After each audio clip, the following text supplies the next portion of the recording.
Manong, ito na po ang bayad oh. Salamat po.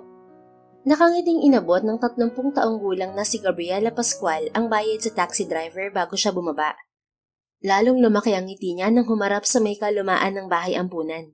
Sa arko ng lumang gate nito ay nakaukit ang salitang St. Teresa Orphanage.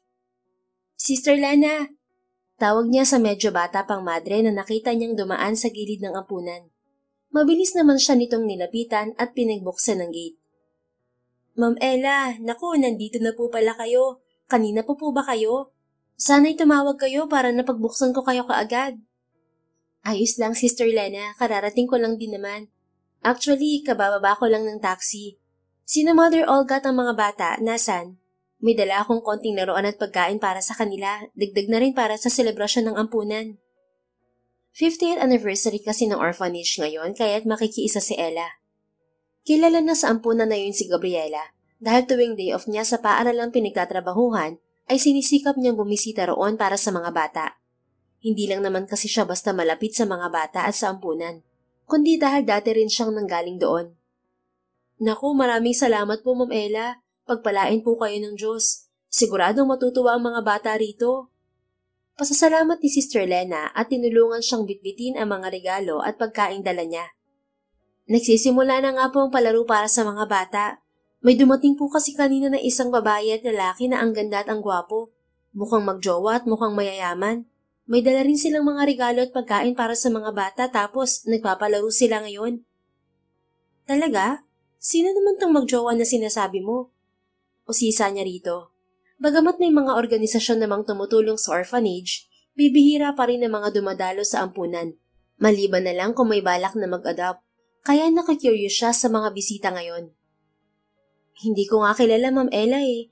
Ngayon ko lamang kasi sila nakita pero mukhang magkakilala si Mother Olga at yung lalaki.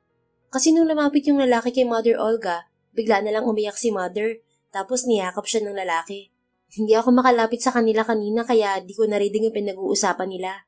Pero narinig ko na Joaquin Rodrigo ang pangalan ng lalaki. Nagsalubong ang mga kilay ni Gabriela at lalong nausisa sa katauhan ng mga sinasabi nitong panauhin. Joaquin Rodrigo? Sino naman kaya yun? Tanong niya sa isipan. Nang makapasok sila ng ampunan ay narinig kaagad ni Gabriela ang tawanan ng mga bata. Otomatikong tumaas ang gilid ng mga labi niya. Iba talaga ang hatid na kiliti sa kanya ng saya at tawa ng mga bata. Mukhang masaya ang mga bata. Anya hanggang sa sila'y makalapit kung saan ginaganap ang selebrasyon. Ella! Napalingon si Gabriela kay Mother Olga na tumawag sa kanya. Nakaalala yung isa pang madre rito dahil na rin sa katandaan nito. Napangiti siya nang makita ito at agad na sinalubong. Mother Olga, happy 50th anniversary po sa orphanage. May dala po akong konting pagkain at regalo para sa mga bata. Nakangiti niyang sabi. Ngunit napansin niya ang kakaibang emosyon sa mga mata nito. Tila ba may magandang balita itong dala na sa sobrang kalak ay naluluha na lamang ito. Ano pong nangyayari? May problema po ba, Mother Olga? Usisa na niya rito. Umiling naman ito. Walang problema, Ella anak. Bagkus ay may isang napakagandang balita. Talaga po? Anong magandang balita naman po yan? Ella, dininig na ng Diyos sa mga panalangin mo. Narito na si Pipoy. Nagbalik na siya. Unti-unting bumagsak ang panga ni Gabriela nang marinig ang sinabi nito. Hindi niya alam kung anong mararamdaman na sa halos 2 dekada na dumaan ay makikita na niya sa wakas ang lalaking matagal na niyang hinahanap. Si Pipoy at siya ay mga kapwa sa ampunan na yun lumaki at hindi na nakilala ang mga magulang. Sobrang lapit nila noon higit sa ibang bata na kasama nila na halos hindi na sila mapaghiwalay. Nagkahiwalay lang sila noong may umampun sa kanya noong 10 taon na siya at 12 naman si Pipoy. 1 taon naman matapos siyang ampunin ay may umampun na rin kay Pipoy. At mula noon ay hindi na sila nakita pa. Kaya nga ganun na lamang ang excitement na nararamdaman niya ngayon na makikita itong muli. Si Pipoy po? Nandito siya ngayon? Paniniguro niya. Halos manginig na ang boses niya at ilang oras na lang ay babagsak na ang mga luha niya. Oo anak. Nandito nga siya. Maging ako ay nagulat din kanina nang dumating siya. Hindi ko na kasi siya nakilala dahil ibang-iba na siya sa batang Pipoy na inalagaan ko noon. Kung di pa siya nagpakilala kanina hindi ko talaga makikilala kung sino siya. Joaquin Rodrigo na ang pangalan niya ngayon. Sagot nito. Doon lang niya nakumpirma na si Pipoy pala ang Joaquin Rodrigo na tinutukoy ni Sister Lena kanina. Ibang-iba at malayong-malayo na ang pangalan nito tulad niya. Ngunit mas malapit pa rin naman ang kanya sa palayaw niyang Ella. Nasan po siya? Nasan po si Pipoy, Mother Olga? Naroon siya nakikipaglaro sa mga bata. Halika't sasamahan kita. Hindi ako makapaniwala na aabutan ko pa itong muling pagkikita ninyong dalawa. Noong narito pa kayo at mga bata pa kayo halos hindi kayo mapaghiwalay. Nagkahiwalay lang naman kayo nang kayo'y ampunin. Ngunit sadyang kay buti ng Panginoon. Gumawa talaga siya ng paraan upang magkita kayong muli, tulad ng mga panalangin mo. Salamat sa Diyos. Sabi pa nito. Hawak lamang ni Gabriela ang kanyang dibdib habang sila'y papalapit sa kung nasaan ang mga bata. Mas lalong tinahip ng kaba ang kanyang dibdib nang makita ang malapad na likuran ng isang lalaking nakikipaglaro sa mga bata. Nakasuot ito ng itim at mukhang mamahaling tuxedo na hapit sa magandang hubog ng katawan nito. Napalunok si Gabriela at malalim na humugot ng hininga para pakalmahin ang sarili. Pipoy anak, tawag ni Mother Olga sa pinata. At nang humarap ito, kulang na lang ay umawit ang mga anghel sa langit nang masilayan ni Ella ang angking kagwapuhan ng lalaki. Natulala siya sa mukha nitong nakangiti. Matured na ito at malayong-malayo na sa batang Pipoy na huling natatandaan niya. Kung hindi nga lang niya nakita ang medyo mamula-mula at maliit na nunal nito sa ilalim ng kaliwang mata, ay hindi siya maniniwalang si Pipoy nga ang lalaking kaharap. Mother Olga, bakit po? Malalim ang boses ngunit may sigla nitong tanong. Umayos ito ng tayo at lumapit sa kanila. Ngunit nang bumaling ang mga mata nito kay Ella ay unti-unting nawala ang ngiti nito. May bumukas na pagtataka sa mga mata nito at pagkamangha. Pipoy anak, sinabi ko sa iyo kanina na magkikita rin kayo ulit ni Ella, hindi ba? Ani Mother Olga. Tumangon naman ang lalaki na hindi pa rin bumibitiw ng tingin sa dalaga. Opo, sinabi niyo nga po yan kanina. Huwag niyo pong sabihin na siya si Ella. Parang lumukso ang puso niya nang tawagin nito ang pangalan niya. Hindi yun tanong para kay Mother Olga, kundi para sa kanya. Napalunok naman siya at ngumiti. Ako nga ito, Pipoy. Nagulat na lang siya nang bigla siya nitong yakapin. Iniwan na muna sila ng mga madre. God, I can't believe this. For almost 20 years, finally nakita rin kita, Ella. Bulong ng lalaki. Dahan-dahan namang gumalaw ang mga kamay niya at napayakap na rin dito. Hindi siya makapagsalita dahil sa halo-halong emosyon. Nanatili silang magkayakap ng ilang minuto bago kumalas sa isa't isa. How are you, Ella? Kamusta ka na? It's been almost 2 decades. You've grown. Akala ko hindi ka nalalaki eh. May birong pangungumusta nito. Natawa naman siya na nagpupunas pa ng luha. Kapwa sila mangiyak-ngiyak sa labis na kagalakan sa muling pagkikita. Mabuti naman ako, Joaquin. No, Ella. Please call me Pipoy. Mas gusto kong tawagin mo akong Pipoy. Agaran nitong sabi. Tumango na lamang siya. Kung yun ang gusto mo, Pipoy. Medyo awkward ang pakiramdam ni Ella pero hindi niya maitatanggi na masayang-masaya siya. Hindi lang niya alam kung paano ito kakausapin sa halos 20 taon nilang hindi nakita. Mabuti na lamang at si Joaquin ang madalas magsalita. I heard na preschool teacher ka na pala ngayon at Gabriela Pascual na ang pangalan mo. At nasabi rin ni Mother Olga kanina na tuwing day off mo bumibisita ka rito para turuan ng mga bata na magsulat at magbasa. Anito, tumango siya. Maliit na bagay lang naman yun kumpara sa malaking utang na loob ko sa orphanage na to. Ikaw, mukhang ang dami nang nagbago sa'yo. Ibang-iba na ang itsura mo. Mukha ka nang mamahalin at ang ganda na rin ang pangalan mo. Joaquin Rodrigo. Pero ikaw pa rin yung mapang-asar na Pipoy. Si Joaquin ang natawa sa patutsyada niya. Hindi naman nawala ang pagiging mapangasar ko. Nandyan pa rin yan nakatago. Anyway, I'm so proud of you na natupad mo na ang pangarap mo. Too bad wala ako sa mga panahon na binubuo mo na ang mga pangarap mo. Bumakas ang mapait ng ngiti sa mga labi nito. Maging siya'y nalungkot din ng bahagya. I searched for you, Ella. Just like what I've promised nung may umampo na sa'yo. I tried to find you nung may umampo na rin sa akin 1 year after mong umalis ng orphanage. Pero hindi na kita mahanap. Hindi ko na kasi alam ang pangalang ginagamit mo at kung saan magsisimula. Isa pa, dinala rin ako ng mga umampon sa akin sa Barcelona at doon kami nanirahan. Masyadong maraming nangyari sa nakalipas na 20 years, Ella. Ano ka ba? Wala na yun, Pipoy. Matagal na yun. Ako rin naman nag-promise sa'yo na nabibisitahin kita. Pero hindi ko rin nagawa dahil sa Cebu naman ako dinila ng umampon sa akin. At nung bumalik nga ako rito para bisitahin ka 1 taon nang nakalipas ay wala ka na.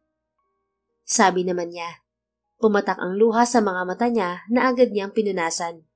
Muli siyang niyakap ni Joaquin para aluin. Shh, huwag ka nang umiyak, Ella. Ang importante ay nagkita na ulit tayo ngayon. Malumanay na bulong nito sa kanya. Naputol lang ang yakapan nila nang may tumawag kay Joaquin. Kumalas sila sa pagkakayakap sa isa't isa at hinarap ng sabay ang maliit na babae na tila manika sa ganda. Celine, I found her. I found Ella. Masayang bulalas ni Joaquin sa dalaga. Napatingin naman ito kay Ella nang nakangiti. Really? Don't tell me she's Ella. Ani Celine at itinuro siya. Yup, she's Ella. Sagot ni Joaquin at bumaling sa kanya. Hello, nice meeting you. Bati niya sa babae nang bigla siyang niyakap nito. Gulat siyang napatitig kay Joaquin na nakangiti lang sa kanya. I'm so happy to finally meet you in person, and I'm so happy for both of you.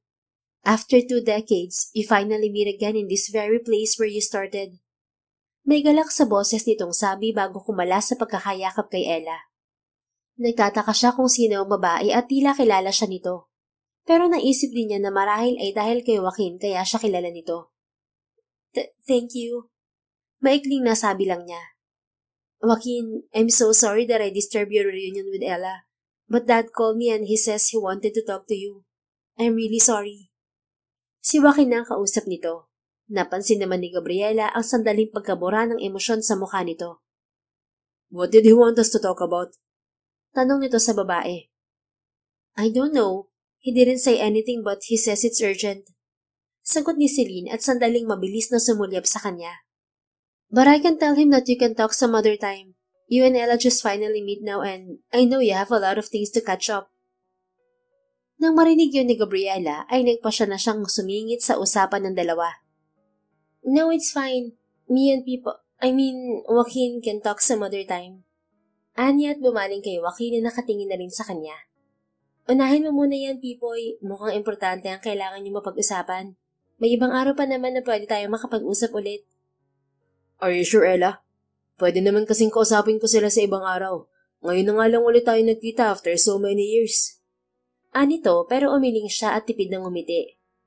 May ibang araw pa naman para makapag-usap tayo ulit, Pipoy. Urgent daw ang kailangan yung pag-usapan kaya mas importante yan. Hindi nagsalita si Joaquin ng ilang segundo hanggang sa napabuntong hininga rin ito. Fine, pero magkikita pa rin naman tayo, right? Siyempre naman, bakit mo naman naitanong yan? Nothing. Natatakot lang kasi ako na baka mamaya mahirapan na naman akong hanapin ka. Natigilan siya sandali at sila'y nagkatitigan. Napangiti na lamang siya at mabilis na nilabas ang phone niya. Alam mo, para hindi ka na mabahala riyan na hindi na ulit tayo magkita, magpalitan na lang tayo ng contact number.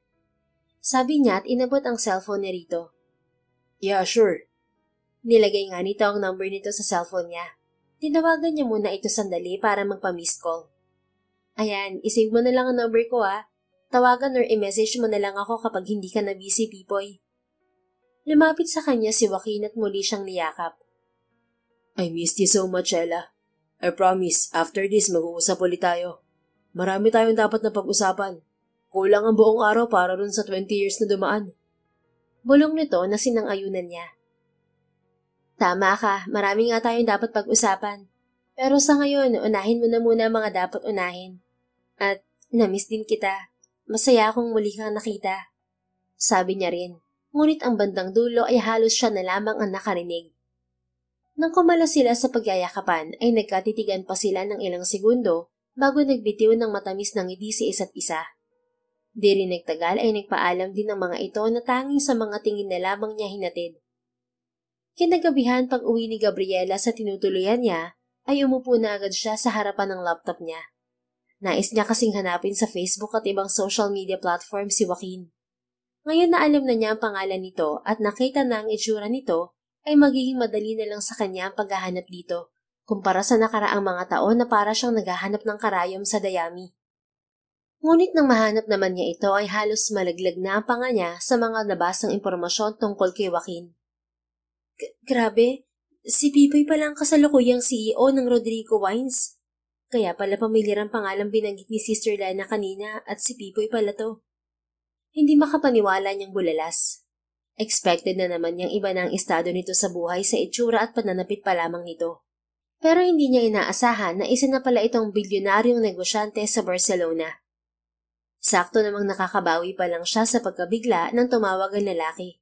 Kanina pa nga niya ito hinihintay na mag-text o tumawag kaya mabilis niya itong sinagot. Hello, Pipoy? Excited niyang sagot dito sa kabilang linya. Good evening, Ella. I'm sorry ngayon lang ako nakatawag. Sobrang busy kanina eh. Ayos lang naman. Alam ko namang busy na busy ka talaga lalo pat ikaw palang kasalukuyang CEO ng Rodrigo Wines. Grabe ka, Pipoy. Hindi ako makapaniwala sa mga nababasa ko ngayon lang sa internet. Yung wine na paborito kong inumin ay pagmamayari niyo pala. Ibang klase ka na talaga. Hindi ka na maririch niyan. Narinig niyang malakas na pagtawa ng lalaki sa kabilang linya. Sira, hindi naman sa akin ang kumpanyang yun. Kay Papa Carlo yun. Kakapasa nga lang niya sa akin ng pamamahala ron 3 years ago. By the way, anong ginagawa mo ngayon, Ella? Hindi ka ba busy? Umiling siya kahit na hindi naman nakikita ang kausap niya. Hindi naman, tapos ko naman na ang lesson plan ko at isa pa, malapit na rin ang Christmas break, kaya konti na lang ang ginagawa. Bakit mo natanong? Sagot at tanong niya rin. Good, ayoko kasing makaabala sa'yo. Anito, napangiti siya. By the way, Ella, may Facebook ka ba? I'm sure meron, right? Oo, meron naman. Actually, sinubukan nga kitang hanapin sa Facebook ngayon lang. At dito ko nga nalaman na CEO ka na pala. Big time ka na talaga. Muling natawa si Joaquin sa kabilang linya. Kalmahan mo lang, Ella. Ako pa rin to, si Pipoy. Banat nito dahilan para maglaro ang mga paru-paro sa tiyan niya. Kagat ang ibabang labi na lamang niyang sinita ang sarili. I-accept mo naman ako kung sakaling i-follower ad friend kita ngayon, no? Sa halip ay biro na lamang niya para ma-divert ang isipan niya. Oo naman. Gusto mo gumawa ba ako ng group chat specially for you and me eh? Natawa siya ng malakas sa sinabi nito. Iloko ka talaga.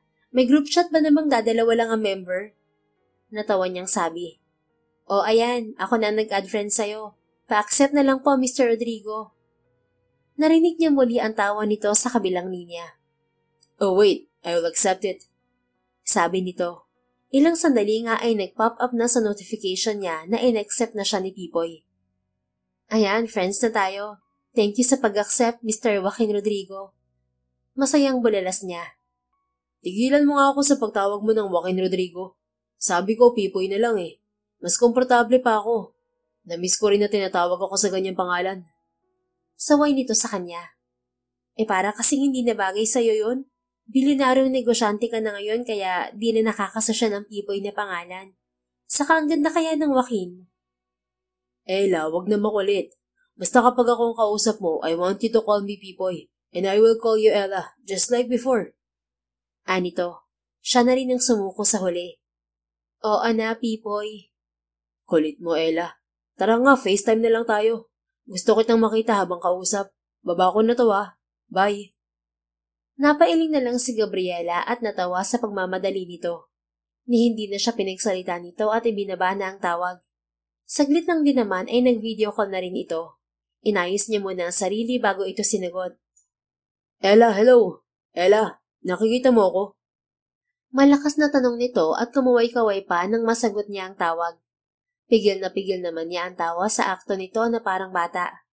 Wala pa rin talaga itong pinagbago. Ito pa rin ang pasaway at maloko na Pipoy na kilala niya kahit na ang laki-laki na ang pinagbago ng buhay nito. Medyo madilim lang ng konti. Nasaan ka ba? Oh, okay. Wait, papasok na ako. Nandito kasi ako sa veranda, nagpapahangin. Gumalaw ang kamera at hinala ni Ella ay naglalakad na nga ito. Maya-maya ay dumapa ito sa kama at nilapag ang laptop nito sa harapan nito. Ayan, kita mo na ako, Ella? Makulit na tanong nito at binuksan pa lahat ng ilaw. Oo, kitang-kita na. Maliwanag po sa sikat ng araw. Pareho silang nagkatitigan sa screen at napangiti sa isa't isa. Tumagal na ganun lang silang dalawa hanggang sabay rin silang natawa. Ano, magtititigan na lang ba tayo rito? Natatawa niyang sabi. It's fine with me. 20 years kitang hindi nakita and I missed you so much, Ella. Kaya kahit maghapon kitang titigan, okay na okay lang sa akin. Muli, nagharutan na naman ang mga paru-paro sa tiyan niya sa sinabi nito. Ngayon pa lang sila ulit nakita nito, pero kung ano-ano na ang nararamdaman niya. Namiss din naman kita, Pipoy. Hanggang ngayon nga, hindi pa rin ako makapaniwala na nakita na ulit tayo. Akala ko talaga hindi na ito mangyayari. Sabi niya para maibang ihip ng usapan. Me too, Ella. I've been looking for you for 20 years and finally, the years of searching has ended. I'm sorry again kung natagalan, Ella.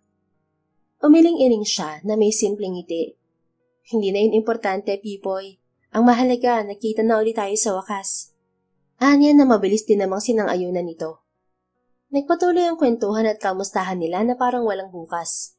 Tinapos lang nila ang usapan ng halos palalim na ang gabi, pero bago tapusin ang video call ay nag-alok muna si Joaquin na kumain sila sa labas after ng klase niya. Sure, sige. Ite-text ko sa'yo kung saan ang school na pinapasukan ko.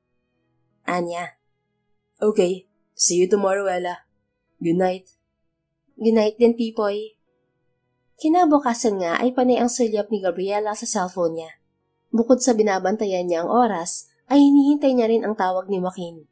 Ilang sandali pa nga ay tumunog na rin ang bell, hudyat natapos na ang klase sa buong maghapon. Goodbye, kids! Ingat kayo sa pag-uwi, ah. See you tomorrow. Paalam niya sa mga bata. Abala na siyang nag-aayos ng mga gamit niya nang tumunog ang cellphone niya. Napangiti siya nang makita si Joaquin ng caller. Hello, Pipoy? Sagot niya sa tawag nito. Ella, nandito na ako sa labas ng school niyo. Are you done? Oo. Katatapos lang ng klase ko. Sandali at palabas na rin ako. Okay, I'll wait for you here na lang. Tinapos na muna nila ang tawag at nagmadali na siyang lumabas. Pagdating niya sa gate ay nakita niya agad si Pipoy na naghihintay sa kanya. Nakasuot pa rin ito ng magarang suit at prenteng nakasandal pa sa sasakyan nito, kaya lahat halos ng mga mata ay nakatutok na rito. Ella! Ngumiti ito na makita siya at kumaway. Pipoy, kanina ka pa ba? Tanong niya rito pagkalapit. Hindi naman, kararating lang din. Tara na. Tumango siya at ngumiti. Sumakay siya sa sasakyan nito nang pagbuksan siya nito. Saan ba tayo pupunta? Tanong niya nang makasakay na rin ito sa driver's seat. Kakain lang tayo. Ipagpatuloy na rin natin ang kwentuhan natin. Wala ka naman nang gagawin, no? Or may magalit pa kung ilalabas kita? Tanong nito sabay baling sa kanya. Hindi niya inaasahan ang tanong na yon. Wala naman akong gagawin ngayon. At wala ring magagalit.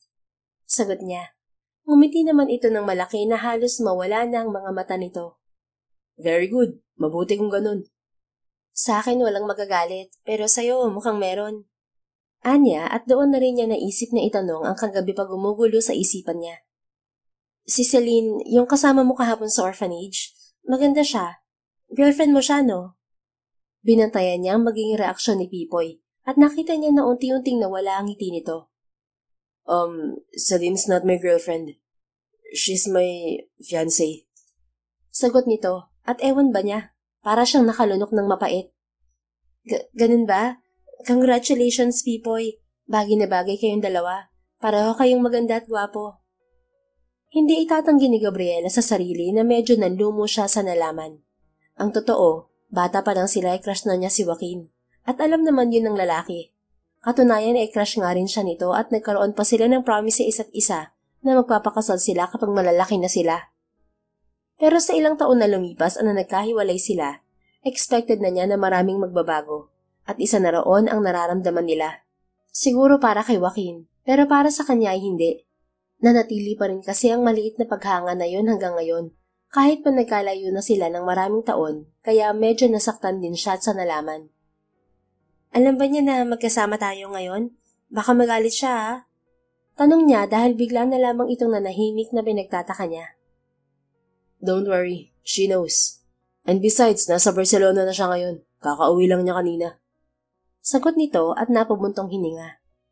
Huwag na muna natin pag-usapan ng ibang tao ngayon, Ella. It's our day today and I want to catch up with you. Is that okay? Bumaling ito sa kanya at ngumiti. Bagamat napupuno na siya ng pagtataka, ay tumango na lang siya at ngumiti. Sa isang sikat na restaurant dinala ni Joaquin si Gabriela. Nagreklamo pa nga ang dalaga dahil mukhang mamahalin, pero napilit rin siya nito.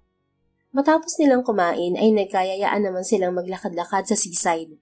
Tamang-tama na palubog na ang araw kaya napakaganda ng view. Parang ang sarap ng ihaw-ihaw oh. Ang tagal ko nang hindi nakakakain yan. Gusto mo, Ella? Turo niya sa isang stall na nagbebenta ng mga ihaw-ihaw. Kumakain ka ng ganyan? Gulat na baling nito sa kanya. Natawa tuloy siya sa reaksyon nito. Of course. What makes you think na hindi ako kumakain ng ganyan? Dati nga, di ba, kapag galing sa labas na Sister Mary at may dala silang street food, nakikipag-unahan pa tayo? Oo, tatandaan ko naman yun. I mean, nagulat lang ako na sa estado ng buhay mo ngayon kumakain ka pa rin ng street food. Ella, walang kinalaman ng estado ko sa buhay ngayon sa kung sino ako noon at ngayon. Ako pa rin to, okay? I'm still Pipoy. Halika na nga, alam ko namang gusto mo rin ng ihaw-ihaw eh. Hinila niya ito palapit sa stall. Ate, 10 isaw nga po tapos 10 Betamax. Nakangiti niyang sabi sa tindera. Hoy, ang dami naman ng in-order mo. Katatapos lang kaya natin kumain. Kalabit ni Gabriela sa kanya. Ayos lang yan, taglima naman tayo. May gusto ka pa ba? Itong barbecue or hotdog? May nakita ko nagtitinda ng fishball dun. Favorite mo yun, di ba?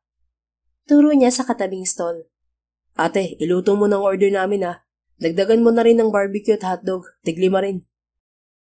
Muli na naman niyang hinila si Gabriela sa katabing stall naman na nagbebenta ng fishball. Matapos magpaluto ng fishball at kwek-kwek ay binalikan na nila ang ihaw-ihaw na pinaluto nila. Grabe ka naman, Pipoy. Ang dami na dito. Hindi ka ba nabusog sa kinain natin kanina? Tanong ni Gabriela na nakatingin sa mga pagkaing nakalapag sa gitna nila. Nakaupo na sila ngayon sa isang bench kaharap ang dagat kung nasaan ang palubog na araw. Hindi nga Para namang hindi mo kilala ang bituka ko, Ella. Kahit gaano karami ang nakain gutom pa rin. Anya at natawa. Napangiti naman si Gabriela at natulala sa kanya. Wala ka pa rin nga talagang pinagbago. Malaki na ang pagbabago ng itsura mo at ng buhay mo ngayon pero ikaw pa rin yan. Ikaw pa rin ang matakaw at makulit na Pipoy na kilala ko. Napangiti siyang muli rito at inabot dito ang isang cup na may laman na fishball. I told you I'm still Pipoy. Ito na ako Pangalan at buhay lang ang nagbago sa akin at ipinagpapasalamat ko yun. Pero hindi ko nakalimutan kung sino at saan ako nanggaling. Kaya ba bumisita ka sa St. Teresa Orphanage nang makabalik ka ulit dito? Natigilan siya sandali at napatitig lang kay Gabriela. Nakatitig din ito sa kanya na tila naghihintay ng magiging tugon niya. Isang malalim na buntong hininga ang pinakawalan niya bago tumango. I should have done that earlier. Ilang beses ko nang sinubukan na bumalik dito sa Pilipinas at bisitahin ng orphanage, pero laging nahaharang ni Papa Carlo. Gusto kasi niya, kalimutan ko na ang naging buhay ko rito sa Pilipinas at mag-focus na sa bagong buhay na binigay nila sa akin. Kaya ang tanging nagagawa ko lamang noon ay palihim na magpadala ng tulong sa orphanage nang hindi nila nalalaman. Sa ganung paraan, alam ko na may nagagawa ako. Malaking utang na loob ko kay Papa Carlo at Mama Mercedes. Pero hindi ko maaatim na hindi tumulong sa orphanage na pinanggalingan ko. Mahabang paliwanag niya. Sa buong oras na yon ay nakatingin lang sa kanya si Gabriela at taimtim na nakikinig. Kung ganun ay, ikaw pala yung anonymous na palagi nagpapadala ng tulong sa orphanage. Nagkukwento kasi sa akin si Mother Olga noon na may monthly na nagpapadala ng pera at groceries sa kanila, pero di nila kilala kung sino. Tumango siya. May tao akong inuutusan na gumawa nun para sa akin. Takot kasi akong malaman ni na Papa ang ginagawa ko dahil ayoko silang suwayin kaya patago na lang. Ito ang Papa Carlo na sinasabi mo. Silang umampun sa'yo, tama? Tanong muli ni Gabriela. Tumango naman siya ng may ngiti. Oh, half Spanish, half Italian si Papa Carlo. Wala silang anak ni Mama Mercedes dahil baog si Papa Carlo. Almost 1 year yata after mong umalis sa orphanage nung dumating sila at inampun ako. Hindi na ako tamanggi nun dahil lang nasa isip ko, kapag nasa labas na ako, hihingi ako ng tulong sa kanila na hanapin ka. Ang kaso, dinala nila ako sa Barcelona at doon na nanirahan. Utang ko sa kanilang lahat ng meron ako ngayon, kaya ayokong nadidismaya sila. Ibinigay nila ang pangalan nila sa akin. Pinag-aral ako sa magandang eskwelahan. Binigay ang mga pangangailangan ko at ang buhay na meron sila. Mabait sila sa akin at itinuring talaga nila akong parang tunay na anak. Yun nga lang ay stricto si Papa Carlo sa ibang bagay. Mahaba niyang kwento. Muli siyang napabaling kay Gabriela nang magsalita ulit ito. Mukhang napakabuti nga nilang tao. Salamat sa Diyos na sa kanila ka napunta, Pipoy. Pero paano ngayon? Nandito ka na sa Pilipinas at bumisita ka na sa orphanage. Sigurado na magagalit ang Papa Carlo mo kung malalaman niya to. Muling tanong nito. Hindi na yon, ayos na. Napaintindi ko naman na kay Papa Carlo na hindi ko pwedeng kalimutan na lang basta ang lugar na pinanggalingan ko. Hindi na rin naman nila ako pinagbawalan pa. At saka kaya rin ako nandito ay para sa negosyo namin. Bala kasi ng kumpanya namin na mag-expand at naisip ko na magtayo na kami ng extension ng business namin dito sa Pilipinas. Since dito mo ay pinakamalaking consumer ng wines namin. Sagot niya. Tumangot-tango naman si Gabriela na panay ang subo ng fishball habang nakikinig sa kanya. Napangiti siya dahil hanggang ngayon ay favorite pa rin nito ang fishball. Naalala niya tuloy na aawayin talaga siya nito at hindi papansinin kapag nakiagaw siya ng fishball dito. But hey, enough asking about me, Ella. It's your turn. Yung umampun sa'yo, nasan siya? Siya naman ang nagtanong ngayon. Ito naman talaga ang gusto nila, ang malaman ang mga nangyari sa isa't isa for the past 20 years. Nginuya at nilunok muna ni Gabriela ang isinubong fishball bago ito sumagot. Wala na si Nanay Helen eh. Sumalangit na siya 5 taon na rin siguro. Sagot nito at sandaling natulala sa palubog na araw. Mabilis naman siya nitong nilapitan at may simpat siyang inakbayan. I'm sorry to hear that. Apologetic niyang ani. Binalik naman ni Gabriela ang ngiti niya at umiling. Ayos lang, matagal na rin naman at ang kabilin-bili na ni Nanay Helen na sa tuwing aalalahanin ko siya, dapat ay hindi ako malungkot o umiyak. Huminga ng malalim si Gabriela. Nang tingin niya ay ayos na ito, ay nagbigay na siya ng konting distansya rito. Napakabuting tao ni Nanay Helen, Pipoy. Tulad ng umampun sa'yo, walang ipinakitang masama sa akin si Nanay Helen, bagkus ay puro kabutihan. Mag-isa lang sa buhay si Nanay Helen. Hindi na siya nagkaroon ng asawa at anak dahil mas nag-focus siya sa propesyon niya bilang guro. Kaya nung dumating ako sa buhay niya, ang sabi niya ay malaking bahagi ng kakulangan sa buhay niya ang napunan ko. Nung inampun niya ako, inuwi niya ako sa probinsya niya sa Cebu. Nag-promise siya sa akin noon na kapag maayos ng papel para sa legal guardianship ko, babalik kami sa orphanage para bisitahin ka. Nagtagal nga lang dahil sunod-sunod ang naging trabaho ni Nanay Helen at sa pag-aasikaso sa mga papel ko. At nang bumalik nga kami sa orphanage, wala ka na. Si Nanay Helen din ang nangako sa akin na tutulungan akong mahanap ka.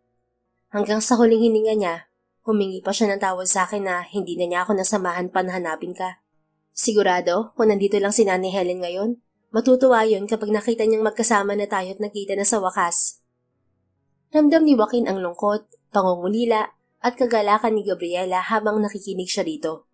Ramdam niyang anumang oras ay maluluha na ito, ngunit pinipigilan lang nito. Ella, naniniwala ako na noong umakyat na sa langit si Nanay Helen, siya nang humiling kay God na magkita tayong muli. Kaya kung nasan man siya ngayon, sigurado nga rin akong nakangiti siya sa atin ngayon. Kaya huwag ka nang malungkot, okay? Pagpapagaan niya sa loob nito. Salamat, Pipoy. Hinila niya ito ng bahagya at idinikit ang katawan nito sa kanya. Niyakap niya si Ella para ipadama rito na nakabalik na siya at hindi na niya ito iiwan pa. Ayaw na rin naman niyang maghiwalay pa sila ulit nito. Ngayon pa na nakita na sila ng babaeng kadikit na ng buhay niya. So, kaya ka pala naging teacher ay dahil na rin kay Nanay Helen? Bato niya muli ng tanong matapos ang sandaling tahimik na yakapan nilang dalawa. Oo, malaking bahagi ng success ko ngayon si Nanay Helen. Habang lumalaki ako noon at nakikita ko siyang mahal na mga estudyante niya, nangarap din ako na sana balang araw ay maging katulad niya. Kaya nga sobrang tuwa niya nung sinabi ko na gusto kong maging guro tulad niya. Sinuportahan niya ako kaagad dahil sabi niya may magpapatuloy na nang nasimulan niya. Yun nga lang, high school teacher kasi si Nanay Helen at ako naman ay preschool. Mas mahilig kasi ako sa bata. Sagot niya. I'm sure she's really proud of you right now. Ako nga napaproud sa'yo eh. Ano pa kaya si Nanay Helen? Komento niya na ikinangiti ni Gabriela. Sus, sa'yo nga ako mas napaproud eh. Mantakin mo, bukod sa maganda na ang buhay mo, magandang lalaki ka na ngayon, nagpapatakbo ka pa ng isang multi-billion company at may magandang fiancé. Parang ang lahat nasa iyo na, Pipoy. Nakangiti nitong sabi. Unti-unting nawala ang mga ngiti sa labi ni Joaquin nang mabanggit si Celine. Napabuntong hininga siya na napansin agad ni Ella. Ang lalim naman noon, may problema ba, Pipoy? Muli niyang tiningnan si Gabriela. Inesa-isa niya ang bawat sulok ng mukha nito. Tila may dagdag na mahika ang sakit ng palubog na araw, kaya mas lalong gumanda si Gabriela sa mga mata niya. Kahit naman noon ay maganda na ito sa paningin niya, hindi yun nagbago hanggang ngayon. What Celine and I have is not serious, Ella. Anya na lalong ikinataka nito. Not serious? Anong ibig mong sabihin? We're being arranged by our parents for business. Mabait si Celine, maunawain at maganda. Pero hanggang kaibigan lang talagang tingin ko sa kanya at alam ko na ganun din siya sa akin. Ano? Ang ibig mong sabihin ay pareho kayong naiipit ngayon sa iisang sitwasyon na hindi niyo gusto? Nanlalaki ang mga matang bulalas ni Gabriela. Tumango siya. Ganun na nga. Bakit hinahayaan niyo mga magulang niyo na diktahan ng mga buhay niyo? Kung pareho naman kayong hindi masaya sa gusto nila at napipilitan lang kayo, bakit di niyo sabihin sa kanila? Kaysa naman magsama kayo habang buhay na walang pagmamahal sa isa't isa. Natamayme siya ng ilang segundo at natulala na lang sa kawalan. Hindi ko kasi magawang tanggihan ng gusto ni Papa Carlo. Just like what I've said earlier, mataas ang respeto at pagmamahal ko sa kanila. Dahil sila ang dahilan kung ano at kung nasan ako ngayon. Kaya hindi ko magawang tanggihan ng request niya nun. Sagot niya kapagkuhan. Pero hindi naman yun ang gusto ng puso mo, Pipoy. May lungkot sa tinig na ani Gabriela. Napangiti na lamang siya ng mapait at hinaplos ang nagugulong buhok ng babae. Wala pa akong sapat na lakas ng loob para sabihin kina Papa Carlo ang totoong gusto ng puso ko, Ella. Maybe soon I'll have the courage to tell them everything. But for now, hahayaan ko na lang muna ang gusto nila. Wag na muna natin itong pag-usapan. Ibang bagay na lang. How about you? Wala ka talagang boyfriend o asawa? Sabi na lamang niya at inilihis na lamang sa ibang usapan na nailusot naman niya. Bakit naman napunta sa buhay pag-ibig ko ang topic? Mabilis at aligaga nitong tanong. Natawa siyang bahagya. Para alam ko rin kung kamusta ang lagay ng puso mo. Wala naman. Wala akong boyfriend at mas lalong walang asawa. Wala pang nagkamali. Really? Sa ganda mong yan? Exes. Ilan ang naging ex-boyfriend mo? Hirit niya muli. Lalong namula ang mukha ni Ella. Wala rin. Wala akong naging boyfriend. NBSB ako. Napaayos siya ng upo at bahagyang humarap dito sa narinig. Napukaw noon ang buong interes at atensyon niya. Seryoso? As in wala ni isa? Or kahit fling man lang? So you mean no boyfriend since birth ka talaga? Mabilis itong umiling-iling at napangiti. Wala talaga. Bakit ba paulit-ulit ka? Sinabi ko na nga, di ba? Why? I mean, bakit hindi ka sumubok? Pihikan ka, no? Hindi naman sa ganun. Hindi ko lang priority ang pagbo-boyfriend noon dahil gusto ko makapagtapos ng pag-aaral. Wala rin akong panahon makipag-fling noon dahil ako ang nag-alaga kay Nanay Helen noong na-stroke siya at naging busy na ako sa pagtuturo. Mabilis na sagot nito nang hindi makatingin sa kanya. Nagkaroon tuloy si Joaquin ng pagkakataon para titigan ng masinsinan ang malaanghel nitong muka. Lumakas ang kabog ng dibdib niya habang nakatingin siya sa kababata. O dahil baka may hinihintay ka. Bulong niya dahilan para bumaling si Gabriela sa kanya. Ano? Hindi ko masyadong narinig yung sinabi mo, Pipoy. Anong sabi mo? Pagkaklaro nito. Ngumiti naman siya ng malaki at pinisil ang ilong nito. Wala. Ang sabi ko'y tatanda kang dalaga niyan sa ginagawa mo. Huwag kang masyadong pihikan, okay? Hirit na lamang niya at inasar ito. Nagtagal pa sila ng halos ilang oras sa seaside at inubos ang mga pagkaing binili nila. Kung saan-saan na rin umabot ang kwentuhan nila na hindi maubos-ubos at siguradong hindi pang matatapos sa isang upuan lang sa haba ng panahong nagkahiwalay sila. Matagal itong inasam-asam ni Joaquin, kaya't hanggat may pagkakataon ay susulitin niya ang mga sandaling kasama si Gabriela. Naulit pa nga ng marami pang beses ang pagbisita ni Joaquin kay Gabriela. Halos tuwing hapon ay sinusundo siya ng binata sa school na pinapasukan niya para yayain kumain o mamasyal. Hindi niya namamalaya na halos mag-iisang buwan na pala ang lumipas mula nang muli silang magkita ni Joaquin. Ngayon ay kakauwi lang nila sa halos maghapon nilang pagbisita sa St. Therese Orphanage. Day off naman ni Gabriela at sinundo siya ni Joaquin para samahan itong magdala ng mga groceries para sa mga bata sa ampunan. Tuwang-tuwa yung mga bata sa dala nating mga damit at pagkain kanina. Pati si Mother Olga ay sobrang saya para sa mga bata. Maraming salamat talaga, Pipoy. Ani Gabriela na hindi pa rin mapatid ang ngiti sa mga labi. Nasa sasakyan na sila at pauwi na sa tinutuluyan niya. You don't have to thank me for doing the things what a family should do, Ella. Pamilya na natin sina Mother Olga at ang buong St. Therese Orphanage. Minsan na rin tayong naging katulad ng mga bata roon at na-experience natin noon na walang dumarating na regalo sa atin. Ngayon na meron na tayo sa buhay, it's about time to give back to them. Gusto kong maging masaya ang mga bata roon sa orphanage dahil hindi madaling mabuhay na walang kinikilalang pamilya o hindi mo alam kung saan ka galing. Mahabang sabi ng binata. Parang may kung anong humaplo sa puso ni Gabriela nang marinig ang mga sinabi nito. Araw-araw talaga ay palaging may ipinapakita ang lalaki na mas nagiging dahilan para mahulog palalo ang loob niya rito. Isa pa, hindi lang naman puro ako ang tumutulong sa kanila. I'm sure may ibang tao ring nagdo-donate sa orphanage. At ikaw din, right? Every day off mo, instead na magpahinga ka, bumibisita ka ron para makipaglaro sa mga bata. Tuwang-tuwa nga sila kanina habang nakikinig sa mga kwento mo at sa pagtuturo mo sa kanilang sumulat at bumasa. Dagdag pa nito, sabay baling ng may matamis na ngiti sa kanya. Napaiwas siya ng tingin at pigil ang ngiti na tumawa sa labas ng bintana.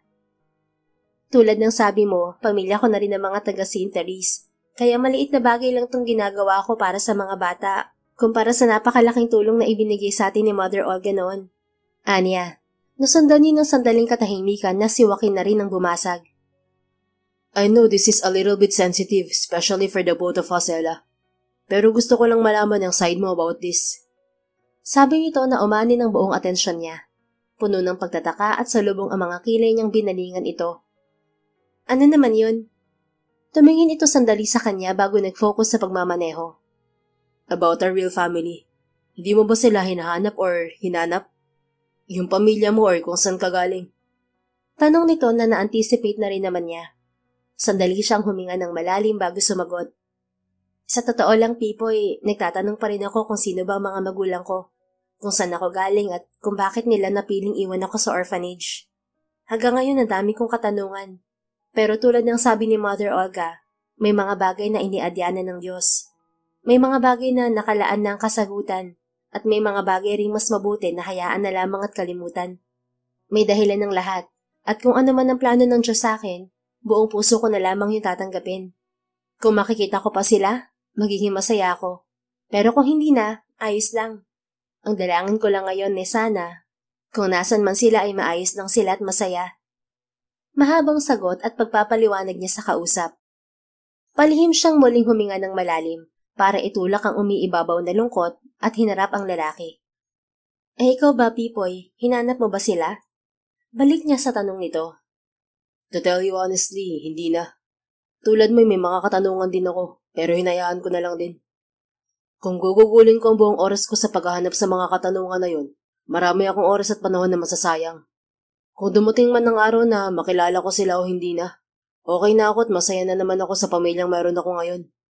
Sagot nito na may simpleng ngiti. Nadala siya sa ngiting yon. Wala ka namang sama ng loob sa mga magulang mo na nang iwan sa'yo sa harap ng orphanage, di ba? Bato niyang muli ng tanong na noong mga bata pa lang sila ay tanong na lagi nila sa isa't isa. Siyempre, wala na. Kapag narinig tayo ni Mother Olga na sinisisi natin ang mga magulang natin, siguradong pagagalitan tayo nun. Sagot nito dahilan para sabay silang matawa. Nagkaroon tuloy sila ng pagkakataong makatakas sa malungkot na topic at napili na lang na balikan ang mga panahon na napapagalitan sila sa mga kakulitan nila noon sa orphanage. Bago umuwi ay dumaan pa sila sa isang restaurant para kumain bago siya hinihatid ni Joaquin sa apartment niya. Masaya ang buong araw na yon para kay Gabriela. Ngunit kinagabihan ay naputol yon sa pagtawag ni Joaquin at sa ibinalita nito. I have to go back to Barcelona tomorrow, Ella. Paalam nito via video call. Kasalukuyan siyang naghahanda na sana para matulog nang tumawag ito. Bukas agad? Bakit parang bigla-bigla yata? Akala ko ba hindi pa tapos ang inaasikaso mo rito sa Pilipinas? Oo, totoo naman yun. Pero tumawag kasi si Papa Carlo ngayon lang at pinapauwi ako bukas na bukas din. I'm still clueless for what reason it is, but he says na urgent so I have no choice. Sandaling natulala si Gabriela at namuo agad ang halo-halong lungkot at pangamba sa kanyang dibdib. Natatakot siyang baka matagalan na ulit bago sila nito magkita. Ngayon pa na nasasanay na siya sa presensya nito. Hey, don't be sad. Babalik din naman ako kaagad eh. Kakausapin ko lang si Papa Carlo. And then babalik din ako sa Pilipinas. Hindi na ako mawawala ng matagal, okay? Napatitig na lamang si Gabriela sa mukha ni Joaquin sa screen ng phone niya. Kalaunan ay napilitan na rin siyang ngumiti at tumango. Okay, pero basta promise mo Pipoy na babalik ka, okay? Kapag nandun ka na sa Barcelona ay tumawag-tawag ka rin sa akin. Anya at pinipigilan ng sarili na maluha. Siyempre naman Ella, tatawag-tawag ako sa'yo kung gusto mo every minute pa. Hirit nito na kahit papaano'y nakapagpapagaan ng loob niya. Babalik ako Ella. Hindi ako magtatagal doon, promise. At pagbalik ko, may gusto akong sabihin sa'yo. Pahabol nito na may seryosong ngiti. Ano naman yun? Bigla siyang na-curious. Secret, sa pagbalik ko na nga para may dahilan ako para bumalik dito. Anito at humalakhak. Napailing na lamang siya at pinabayaan na kung ano man ang sinasabi nito. Nag-usap pa sila ng ilang minuto habang nag-iimpake ng gamit ang lalaki bago sila nagpaalam sa isa't isa. 3 araw ang mabilis na lumipas at 3 araw na ring balisa at tulala si Gabriela. Simula kasi nang umalis si Joaquin para bumalik ng Barcelona ay hindi pa ito tumatawag sa kanya. Hoy, tulala ka na naman Ella. Aba, sa tuwing makikita tayo lagi ka nakatulala Iba na yan. Tapik sa kanya ni Ria. Co-teacher niya ito at college pa lang ay kaibigan na. Kasi iniisip ko si Pipoy Ria. 3 araw na kasi pero hindi pa rin siya nagpaparamdam. Ano na kayang update sa lalaking yun? Naku talaga, nagpromise pa siya na bago siya umalis na itatawag-tawag siya sa akin. Hindi naman niya tinupad. Himutok niya. Baka naman kasi sobrang busy lang. Alam mo naman na isang buong kumpanya pinapatakbo niya, di ba?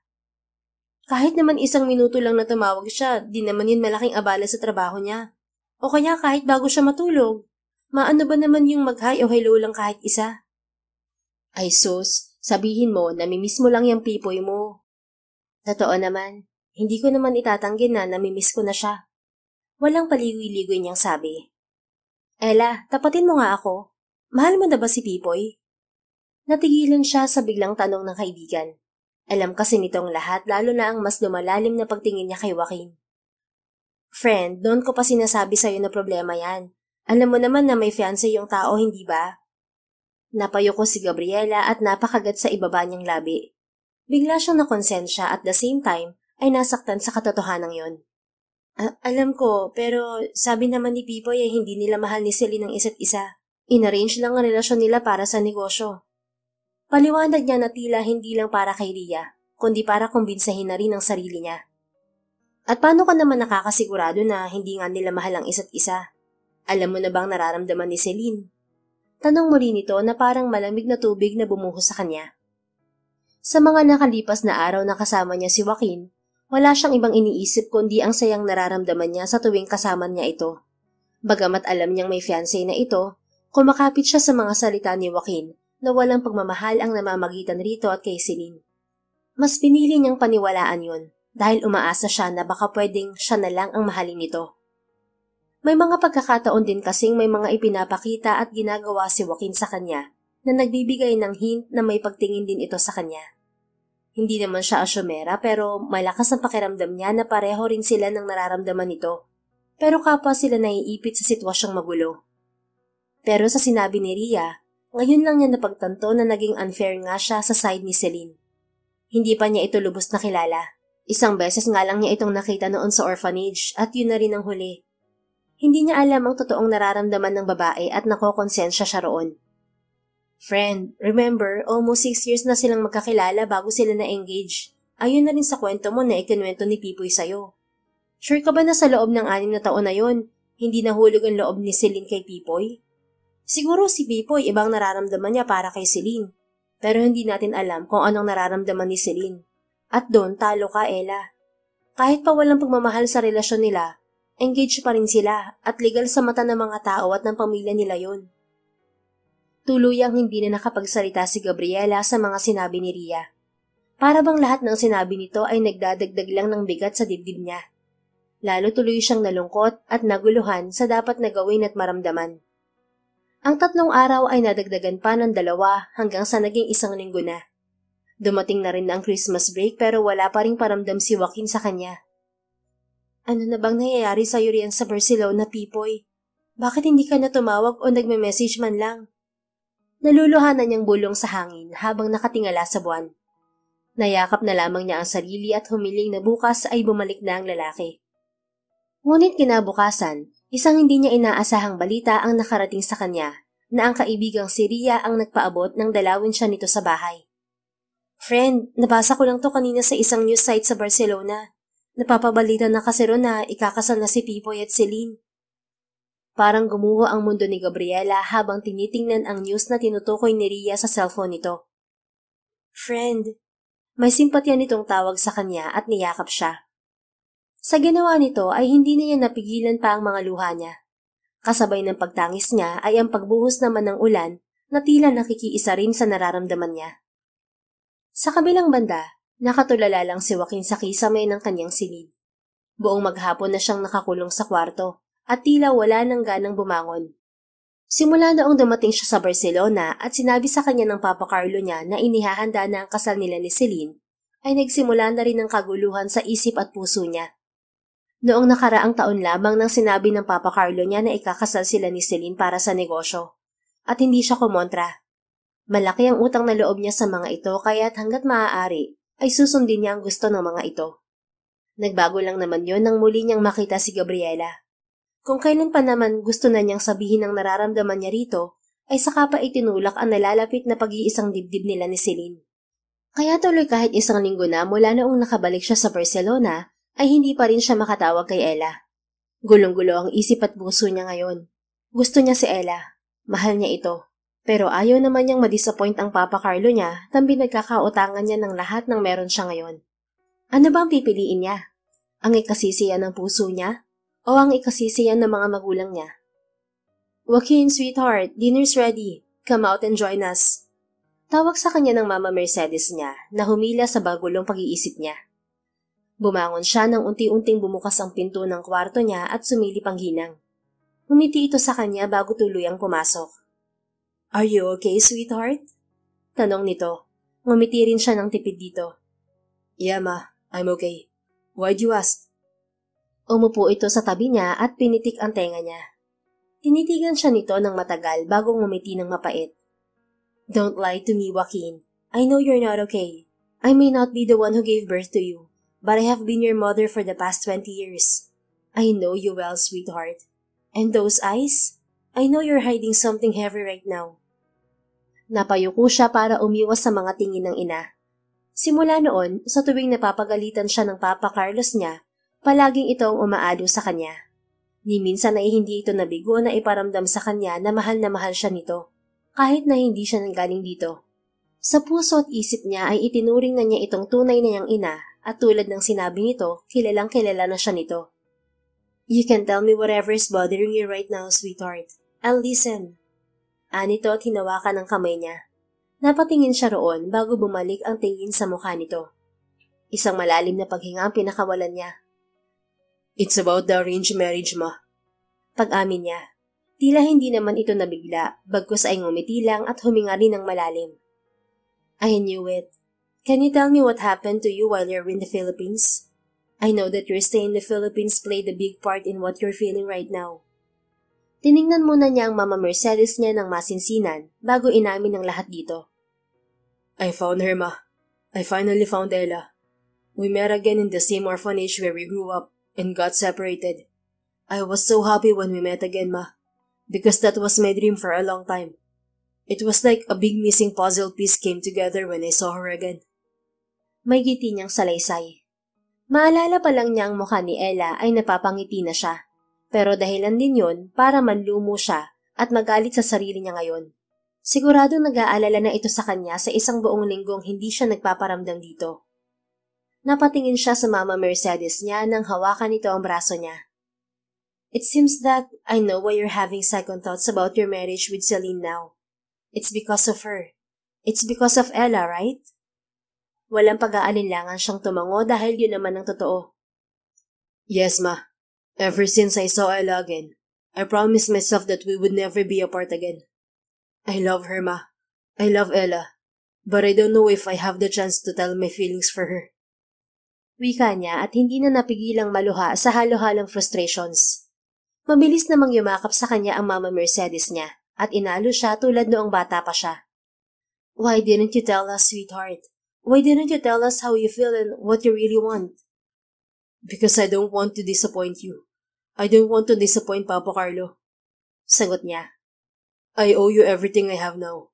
You're the reason for what I am today.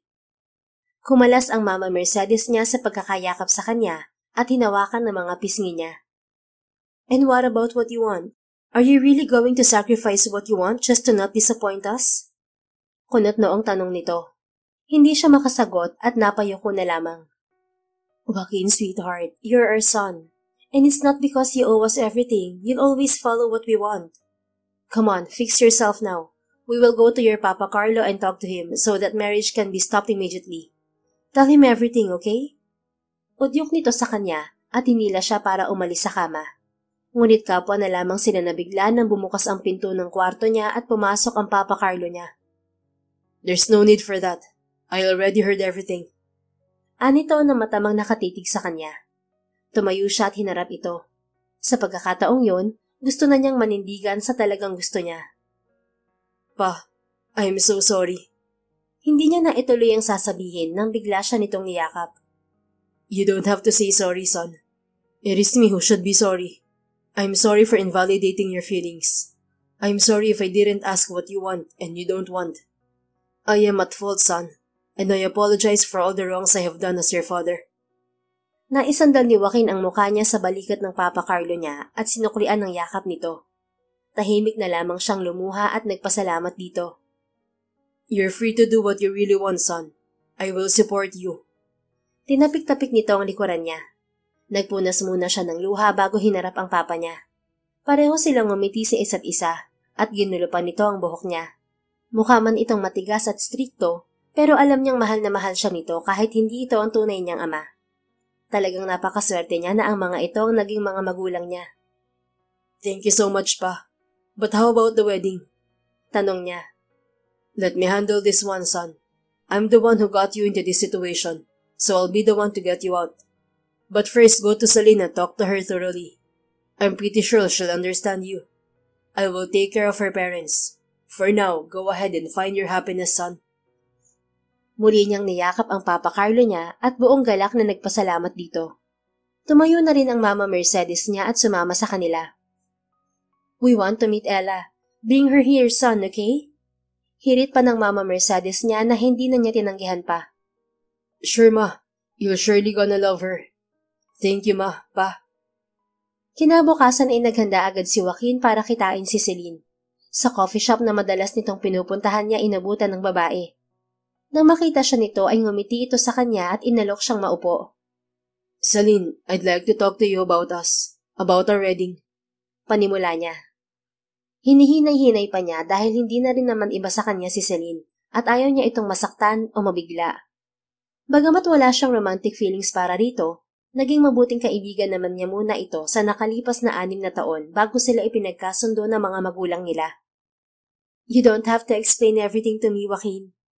Anito nang hindi man lang nagbabago ang ngiti. Napatitig na lang siya dito. I heard that your papa called Dad this morning and he's pushing back on our wedding. And Dad didn't like that. I'm sorry, Celine. Don't be. Don't apologize because in the first place, you don't really want it, Joaquin. Anito at huminga ng malalim. I'll admit that in the past years that I've met you and been with you, I've fallen in love with you. That's why I didn't object to the arranged marriage. Nabigla siya sa sinabi nito. Buong akala niya kasi ay pareho silang napipilitan lang sa kasal para sa negosyo. Pero may pagtingin na pala ito sa kanya nang hindi man lang niya napapansin. Celine, I don't know what to say. You don't have to say anything, Joaquin. It's not your fault that I fall for you. It's me. Sabi nito at inabot ang kamay niya. Naroon pa rin ang ngiti nitong bagamat may sakit ay nananatiling masaya para sa kanya. I'm happy that you finally spoke up for yourself. I thought we'd get married before you realize those things. When that actually happens when we're already married, I won't let you go anymore. Biro pa nito. Pareho silang natawa ng mahina. Choose the love that will make you happy and not the love that you will regret for the rest of your life, Joaquin. May you have the love that you truly deserve. Tumayo si Joaquin at hinila ang kamay ni Celine para itayo ito at yakapin. Thank you, Celine. Thank you so much. And I'm sorry that I can't reciprocate your love for me. Anya na umani ng mahinang palo sa balikat mula rito. Stop saying sorry for the things that are not your fault, Joaquin. That's fine with me, as long as you promise that we'll still be friends after this. Bumitiw siya sa pagkakayakap dito at hinaplos ang buhok nito na parang nakababatang kapatid. Of course, we will remain good friends, Celine. Sa huling pagkakataon ay niyakap niya muli ito bago siya nagpaalam dito. Ngayon na maayos na ang lahat, oras na para ang kanila naman ni Gabriela ang ayusin niya. Siguradong mahaba-habang paliwanagan ang mangyayari sa oras na makabalik siya ng Pilipinas. Samantala, halos umiikot na ang mga mata ni Gabriela sa kalasingan. Nasa isang bar sila ngayon kasama ang kaibigan niyang si Ria. Inaya niya kasi ito dahil feel niyang mag-inom ngayon matapos niyang malaman na ikakasal na si Joaquin. Friend, sa tingin ko kailangan na natin umuwi. Nakakarami ka na eh. Awat sa kanya ni Ria. Hindi, kaya ko pa Ria. Di naman ako lasing no. Tipsy lang. Anya at tumawa pa. Halatang halata naman sa kilos at pananalita niya na nakainom na siya. Maya-maya ay natulala si Gabriela sa boteng nasa harapan at naluha. Nakakainis yung lalaking yun. Sobrang paasa. Ang sabi niya tatawag-tawag siya sa akin. Ang sabi niya babalik siya. Kaya pala din na nagpaparamdam dahil ikakasal na pala. Bakit hindi niya sinabi sa akin? Mahirap bang tumawag? Madali lang naman yun, di ba, Ria? Isang pindot lang niya sa cellphone niya, matatawagan na niya ako. 20 years na nga kami naggalayo, tapos ngayon, 1 linggo na niya akong iniindyan. Umiiyak na niyang labas ng saloobin bago dinampot ang bote ng wine sa harapan at inabot sa kaibigan. Itago mo nga to. Ayoko ng wine na yan. Hindi na ako iinom ng wine ng Rodrigo Wines. Naaalala ko lang ang lokong pipoy na yun. Ella, tama na to. Wala namang maitutulong ang alak sa pinagdadaanan mo ngayon eh. Ngayon makakalimot ka sandali pero siguradong bukas pagising mo, maaalala mo ulit ang lahat at may dagdag pang hangover. Ani Ria at inagaw na ang mga bote ng alak sa kanya. Hayaan mo na ako, ngayon lang naman Ria. Gusto ko lang mamanhid kahit saglit. Gusto ko lang alisin siya sa utak ko. Alam kong nasasaktan ka na ikakasal na si Pipoy, Ella. Alam ko namang siyang dahilan kaya hanggang ngayon ay wala ka pa ring boyfriend. Hinintay mo siya for 20 years dahil umaasa kang maipagpapatuloy ang innocenteng feelings niyo sa isa't isa nung nasa orphanage pa kayo. Pero ganun talaga siguro, Ella. May mga taong pinagtatagpo pero hindi tinadhana. Masakit pero kailangan mong tanggapin ang katotohanan at magpatuloy na lang sa buhay. Lalong naiyak si Gabriela at parang batang inapi na humarap sa kaibigan. Ganun ba yun, Ria? Kasi kung ganun naman pala talaga ay sana hindi na lang kami pinagtagpo ulit. Sana hindi na lang kami nagkita ulit para hindi ako nasasaktan ng ganito ngayon. Umasa ako eh. Umasa ako at mali ko yun, kaya ako nasasaktan ngayon. Pero anong magagawa ko? Hanggang ngayon mahal ko pa rin siya. Bata pa kami noon pero alam kong mahal ko na siya at gusto ko siyang makasama habang buhay tulad ng pangako namin sa isa't isa. Ganun talaga, Ella. Minsan may mga pangako na hindi natutupad. Malay mo, may mas higit pang dumating sa'yo. Wala na siguro. Kaya nga hindi ako nag-boyfriend dahil si Pipoy ang hinihintay ko. Eh anong gagawin mo? Magpapakatandang dalaga. Ikakasal na nga siya, di ba? Ewan, nakakainis kasi ang lalaking yun, Ria. Hindi naman niya mahal si Celine pero magpapatali siya ron dahil ayaw niyang madisappoint ang mga umampun sa kanya. Tama ba yun? Di ba hindi dapat ganun? Kasi ang pagmamahal dapat totoo at hindi pinipilit. 32 na siya pero takot pa rin siyang gumawa ng sariling desisyon para sa sarili niya. Napabuntong hininga na lamang si Ria at inalo ang kaibigan na nakasubsob na sa mesa. Maya-maya ay narinig na lamang ni Gabriela ang kaibigan na may kinakausap. What happened to her? Tanong ng pamilyar na boses. Pipoy? Anya at dahan-dahang inangat ang mukha niya. Dahil sa tama ng alak ay hindi niya makita ng malinaw ang mukha nito, pero alam niyang lalaki ito. Hindi na niya maintindihan ng pinag-uusapan nito at ni Ria, hanggang sa naramdaman na lang niyang binuhat siya nito. Ako na ang bahala sa kanya. Ani kay Ria ng lalaking may buhat sa kanya. Hindi lang ang boses nito ang pamilyar sa kanya, kundi pati ang amoy nito. Pipoy? Ikaw ba yan, Pipoy? Tanong niya at hinawakan ang mukha nito. Yes, Ella, it's me. Iuwi na kita, okay? You're so drunk. Sagot nito. Tumawa siya pero naiiyak din siya at the same time. Bakit nandito ka? Hindi ba't ikakasal ka na? Bumalik ka ba para paasahin ako ulit? Wag na. Nasasaktan na ako ngayon kasi umasa na ako. Mahal kita eh, pero magpapakasal ka na sa ibang babae. Hindi ka na dapat bumalik dito. Lalo mo lang akong pinapahirapan, Pipoy. Umalis ka na. Bumalik ka na kung saan ka nararapat. Maktol niya at pinalo ang dibdib nito. I'm so sorry, Ella. I know you're hurting, but I can explain you everything. But for now, iuwi muna kita. Bukas na ako magpapaliwanag, okay? Sleep, Ella. Rest. Tila may mahika na taglay ang boses nito, dahil kahit na gusto pa niyang magmaktol, ay sumunod ang katawan niya sa utos nito. Nakatulog siya sa bisig ni Pipoy, at hindi na alam ang sumunod na nangyari. Kinabukasan nang magising si Gabriela ay mataas na ang sikat ng araw. Napadaing siya nung sumakit ang ulo niya na parang binibiyak pagbangon niya. Pero natigilan siya nang makita ang hindi pamilyar na paligid. Ha? Sandali, nasan ako? Hindi ko to kwarto ah. Aligaga siyang kumapaka pa sa katawan at nakiramdam kung may kakaiba ba. Nakahinga naman siya ng maluwag na may damit naman siya at wala namang kakaibang pakiramdam sa katawan niya. Ano bang nangyari? Nasaan ako at paano ako napunta rito? Nasaan si Ria? Tanong niya sa sarili at pilit na inaalala ang mga nangyari hanggang sumagi sa isipan niya ang lalaking bumuhat sa kanya kagabi sa bar. Nasa estado pa siya ng paniniguro sa sarili kung si Joaquin nga ba talaga yun o hindi nang biglang bumukas ang pinto ng silid. Nanlaki ang mga mata niya nang mapatitig sa nagbukas nito. Doon niya napagtanto na si Joaquin nga ang lalaking yun dahil ito rin ang nakatayo ngayon sa may pintuan at may bitbit na tray na naglalaman ng mga pagkain. Oh, you're awake now. Kumusta ang pakiramdam mo? Masakit mo masyadong ulo mo? Tanong nito bago ibinaba ang dalang tray sa bilog na mesa sa sulok. Nakasunod lang siya ng tingin dito. Lasing na lasing ka kagabi nang maabutan ko kayo sa bar. Mabuti na lang at may nakapagsabi sa akin na kapitbahay mo na nakita kayong pumunta rin sa bar na yun. Nandito ka sa kondo ko ngayon, Ella. You're safe. Hinatid ko na rin si Ria kagabi sa kanila. Nalinawan din siya kahit papaano sa nangyari at kung nasaan siya ngayon. Pero ang tanong naman niya ngayon ay bakit naroon ang lalaki? Di ba't ikakasal na ito? Tumingin ito sa kanya at pinasadahan siya ng tingin. I think you need to freshen up first. Pinabihisan lang kasi kita sa female staff ng condominium na to kagabi dahil hindi ka na makakilos sa kalasingan. Ligo ka muna para mahimasmasan ka bago tayo kumain. Nasa loob na ng banyo mga damit na pwede mong gamitin. Anito at ngumiti ng bahagya sa kanya. I know marami kang tanong at handa akong sagutin yung lahat mamaya, Ella. Sige na, iiwan muna kita rito. Lumabas din ito agad ng silid at naiwan siyang tulala.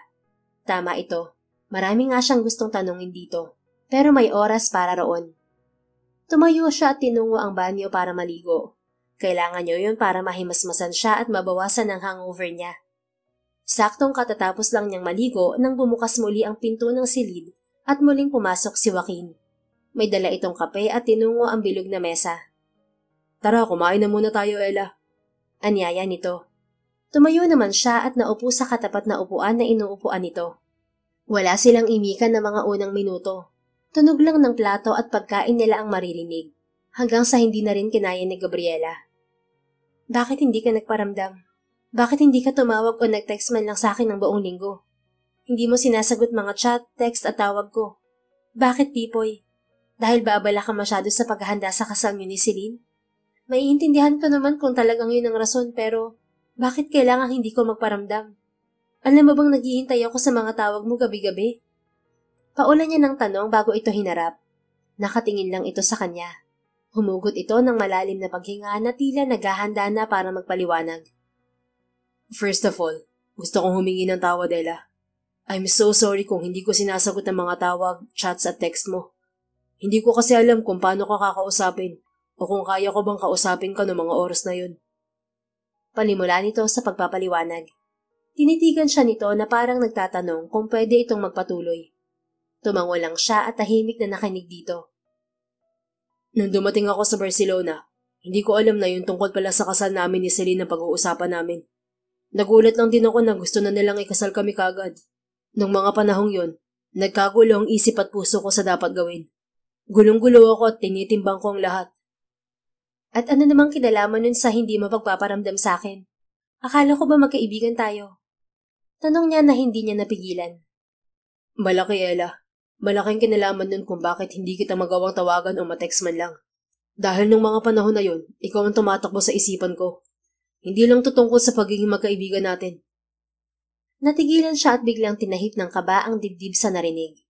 Gusto niyang magsalita pero tila naputulan siya ng dila. Mabuti na lamang at kusa rin itong nagpatuloy sa pagpapaliwanag.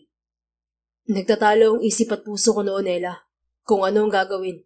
Kung pipiliin ko pang kagustuhan ni na Papa Carlo o ikaw. Sabi nito na hindi bumibitiw ng tingin sa mga mata ng dalaga. Ella, halos isang linggo akong nabaliw kakaisip ng dapat gawin.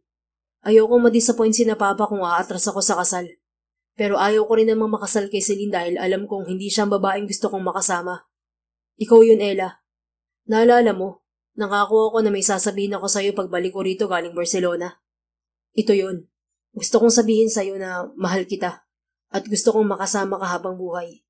Gusto kong tuparin ang mga batang pangako noon na magpapakasal tayo sa tamang panahon. Hindi na malaya ni Gabriela na halos pigilan na pala niya ang paghinga at sobrang higpit na ng kapit niya sa kutsara at tinidor. Tinatanong niya ang sarili kung tama ba ang naririnig niyang pag-amin ni Joaquin o dala lang ng hangover kaya kung ano-ano ang naririnig niya. Ella, ni minsan hindi ka nawala sa isipan ko. Kahit na 20 years na ang lumipas at kahit na mga bata pa tayo noon, ikaw na ang gusto kong makasama.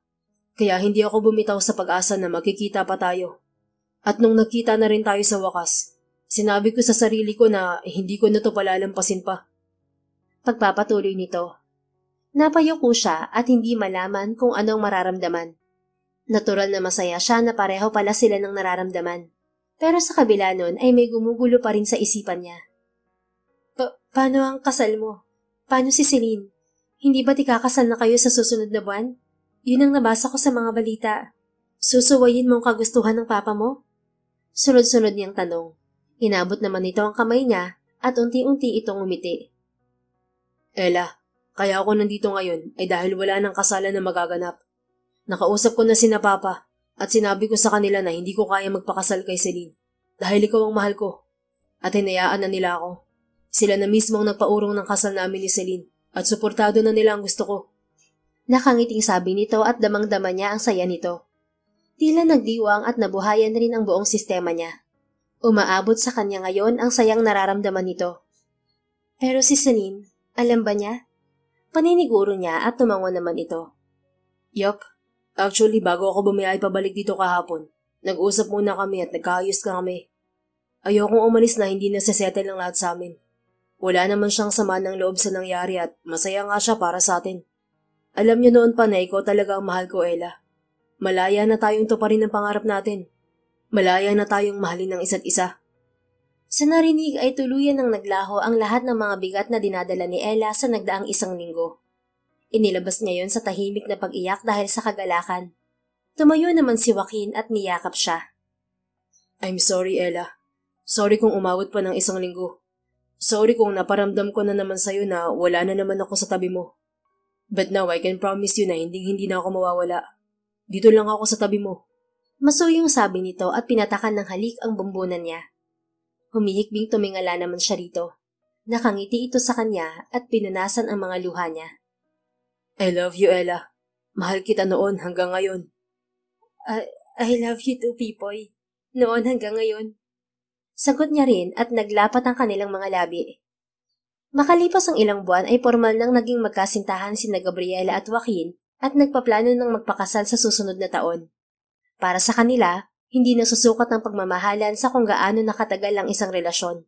Dahil ang wagas at tapat na pagmamahal nila para sa isa't isa ay sapat na para magsama sila bilang mag-asawa.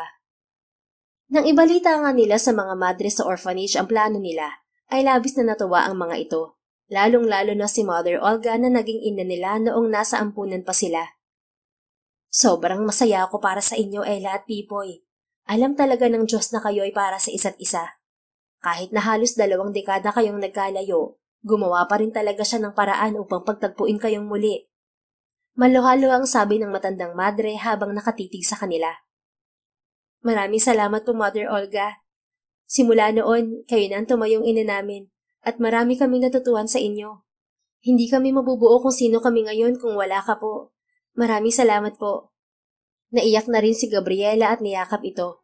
Kitang-kita naman sa mga ngiti ni Joaquin ang saya nito at pagpapasalamat. Huwag kayong mawawala sa kasal namin, Mother Olga ha. Lahat kayo rito sa orphanage ay pamilya na namin. Kaya dapat ay naroon kayo sa espesyal na araw namin. Dagdag ni Joaquin. Abay, syempre, hindi kami mawawala, Pipoy. Ang makita kayong ikinakasal na yata ang magiging isa sa pinakamagandang alaala na babaunin ko kapag dumating na sa panahong tawagin ako sa itaas. Mahal na mahal ko kayong dalawa, mga anak ko. Sabi nito at hinila silang dalawa para yakapin. Nagkatitigan na lamang sila ni Joaquin at kapwa napangiti. Sa sumunod ngang taon ay naganap din ng pag-iisang dibdib nilang dalawa. Ginanap yun sa Pilipinas at lahat ng mga espesyal at mga taong naging bahagi ng kanilang buhay ay present sa espesyal na araw nila. Naroon ang mga adoptive parents ni Joaquin na ilang beses nang namit ni Gabriela. Nadala na rin kasi siya ni Joaquin sa Barcelona para ipakilala sa mga ito. At masayang-masaya siya na suportado at tanggap na tanggap siya ng mga ito. Hindi pa nga sila kasal noon ay anak na rin ang tawag ng mga ito sa kanya. Para bang nagkaroon ulit siya ng ina sa katauhan ng mama ni Joaquin. Dumalo rin ang mga madre at mga bata sa St. Teresa Orphanage na permanenteng sinusuportahan na ngayon ng kumpanya ni Joaquin. Maging ang mga co-teachers ni Ella at ang kaibigan niyang si Ria na bridesmaid ay present din. Hindi rin nawala si Celine na naging wedding planner pa nga nila. Nakausap na rin ito ni Gabriela noon sa Barcelona at tulad ng sabi ni Joaquin noon ay masaya ito para sa kanila. Napatunayan niyang mabait talaga ang babae kaya mabilis din silang naging malapit nito. Isa pa'y may boyfriend na rin ito at masaya na rin ngayon ang buhay pag-ibig. I'm so proud and happy for the both of you. You're a perfect match in heaven. Bati ni Celine sa kanila matapos ang kasal at niyakap silang mag-asawa. Thank you, Celine. This beautiful reception is not possible if it wasn't for your help. Pasasalamat niya rito. No, don't mention it, Ella. I'm just doing my job. Besides, Joaquin's gonna pay me a lot for all this job. Kumindot pa ito sa kanya na ikinatawa nila. Nang dumating ang nobyo nito ay iniwan na rin sila nito. Naramdaman ni Gabriela si Joaquin sa likuran niya at hinila siya nito para yakapin. Marahan silang sumayaw habang nakayakap ito sa likuran niya at masayang pinagmamasdan ng mga bisita. Parang sasabog ang puso ko sa sobrang saya ngayon. Hanggang ngayon ay hindi pa rin ako makapaniwala na asawa na kita, Mrs. Mahinang sabi nito. Napangiti siya at yumakap din sa mga braso nitong nakayakap sa tiyan niya. Ako man ay sobrang saya rin, Pipoy. Masayang-masaya ako na kasama na kita ngayon at ang mga taong ito na naging bahagi ng buhay natin. Dati sina Mother Olga at ang mga kapwa natin mga bata sa orphanage lang ang pamilya natin. Ngayon ay lumalaki na to. Sobrang swerte natin na kahit pinagkaitan tayo na makilala mga tunay nating pamilya, nabiyayaan naman tayo ng mga mabubuting tao na makakasama sa buhay at maging pamilya natin ngayon. Wala na ako mahihiling pa, Pipoy. Madamdamin niyang sabi. Napapikit siya habang inaalala ang mga nangyari mula pagkabata nila. Tama ka, love. Sobrang swerte nga natin. Pero mas maswerte ako dahil asawa na kita at makakasama na kitang bumuo ng sarili nating pamilya. Segunda rin nito. I love you, Ella. Humiwalay siya sa pagkakayakap nito at hinarap to. Malaki ang mga ngiti niyang inabot ang mukha nito at tinitigan ang mga mata nito. I love you too, Pipoy. Anya at hinalikan ito. Nagpalakpakan ng mga tao na nakasaksi. Sa Pilipinas napiling manirahan ni na Gabriela at Joaquin matapos ang kasal. Patuloy pa rin siya sa pagtatrabaho bilang preschool teacher at si Joaquin naman ay sa kumpanya na itinayo nito sa bansa na expansion ng Rodrigo Wines. Ang Papa Carlo na nito ang namahala sa main company sa Barcelona at siya naman sa Pilipinas. Pero kay Joaquin pa rin nakapangalan ng overall ownership ng kumpanya bilang tagapagmana ng mga umampun dito. Habang lumilipas sa mga araw, linggo, buwan at taon, ang pagmamahalan ni na Gabriela at Joaquin ay patuloy pa ring yumayabong. Isang patunay na sadyang kay hiwaga talaga ng pag-ibig. Napatunayan nilang dalawa na wala talagang imposible rito. Noon, pangarap lang nila na makita muli ang isa't isa matapos silang magkahiwalay na tumagal ng 20 years. At sa mahiwagang kamay ng pag-ibig, gumawa ito ng paraan upang muli silang pagtagpuin at ngayon nga ay masaya nang nagsasama bilang mag-asawa. Ang pangako nilang pagmamahal na pinanghawakan noong sila'y mga bata pa at ang pangakong hindi maghihiwalay ay natupad na rin nila sa wakas. Sa paglipas pa ng mga taon, nagbunga rin ang pagmamahalan nila. Biniyayaan sila ng 3 anak, 1 babae at 2 lalaki, na mas lalong nagpatatag sa kanilang pagsasama bilang mag-asawa at bumuo sa kanila bilang isang masayang pamilya. The End. Kung nagustuhan mo ang istoryang ito, please don't forget to like, comment, and share it with your friends. Your support really makes a difference. Thank you and see you sa ating next story. Keep safe and be blessed.